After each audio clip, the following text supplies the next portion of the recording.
There's something different about this war now. It's not just the battles on the ground or the headlines on your screen. It's the rhythm, the tempo, the silence between the strikes.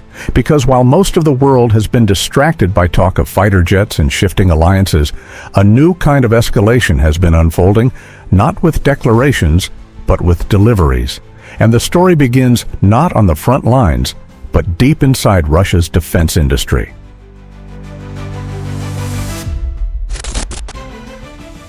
For over a decade, the Iskander missile system has been a known quantity. Tactical, mobile, and hard-hitting, it became a cornerstone of Russian deterrence long before the war in Ukraine. But now, it's being reborn. Engineers and defense officials aren't calling it a revolution. It's more like refinement, deadly refinement. Internally, some have referred to it as Iskander 1000, a term that suggests a new benchmark in both performance and production. Officially, the Kremlin remains vague, but the output tells its own story.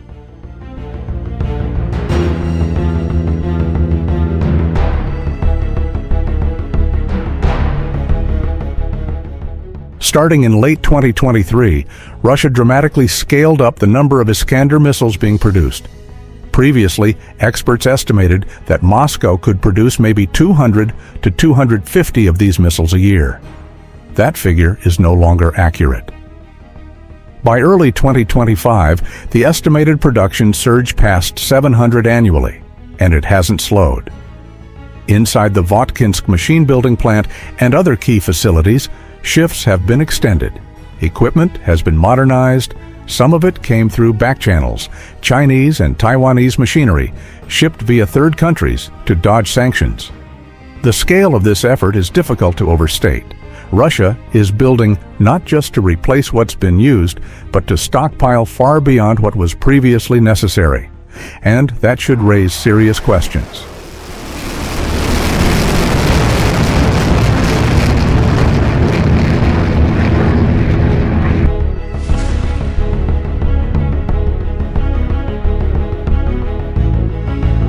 These new Iskanders aren't sitting in storage depots gathering dust.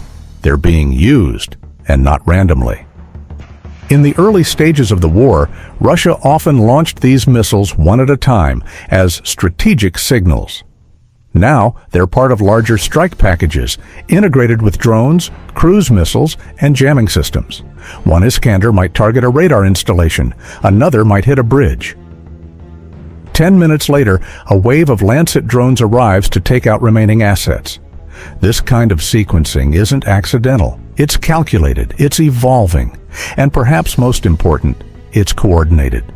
Western systems like Patriot or Iris-T can shoot some of them down, but the Iskanders aren't designed to be fired alone. They're meant to be overwhelming, fast, and unpredictable. When one costs $1.5 million and forces the enemy to use a $4 million interceptor, Russia considers that a win.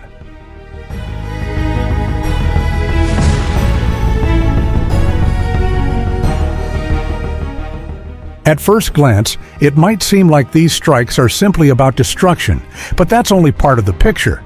The real effect is psychological and operational. Ukrainian supply lines are now under near-constant threat. Key transport hubs get hit just hours before Russian armored thrusts begin. Fuel depots, bridges, even large warehouses storing humanitarian aid, all are within range. The Iskander is no longer just a precision weapon. It's a pressure tool. It bends timelines, slows reactions, disrupts planning. In a war where logistics are king, that matters more than any headline about who holds which village.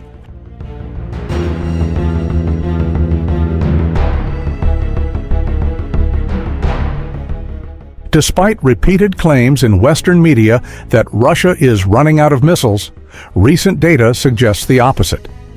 Open-source intelligence, commercial satellite imagery, and even spikes in industrial power usage in specific oblasts confirm that production is not just ongoing, it's accelerating. Missile convoys continue to move from production plants to operational bases, sometimes under cover of night, sometimes in plain sight, but always with purpose. Even Western analysts now admit, off record, that the West's assumptions about Russia's missile limitations were likely flawed. If Moscow can sustain this pace into 2026, the strategic implications are enormous.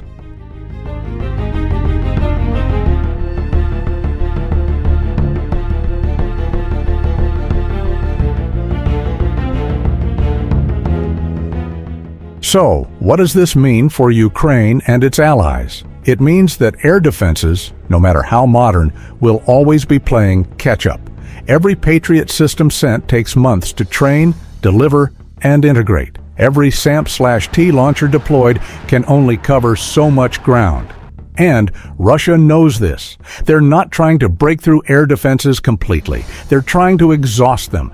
In war, depletion can be more powerful than destruction. Ukraine's stocks of interceptors aren't infinite. Every successful shoot-down still costs time, money, and energy. Meanwhile, Russia just reloads. If you can produce 3 times faster than your enemy can defend, you're not fighting the same war. You're setting the pace.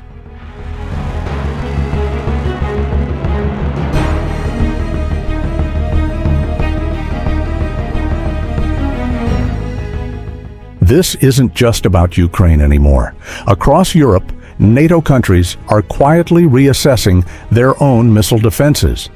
Countries like Poland, Romania, and even Germany are wondering, if it comes to a direct confrontation, would they be ready?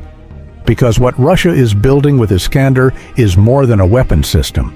It's a message that says, we've adapted, we're still here, and we're not waiting for permission, even if sanctions bite deeper, even if Western arms keep flowing into Kyiv.